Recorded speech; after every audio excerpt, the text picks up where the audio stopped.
కొమ్మలు రెమ్మలు గొంతే విప్పిన కొత్త పూల మధుమాసంలో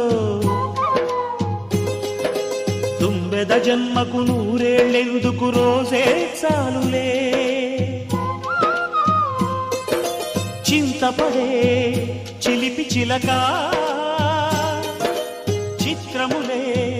బ్రతుకు నడక పుట్టే ప్రతి మనిషి కనుమూసే తీరు మళ్ళీ తన మనిషై ఒడిలోకే చేరు మమతానురాగ స్వాగతాలు పాడ నవ్వవే నవమల్లిక ఆశలే అందాలుగా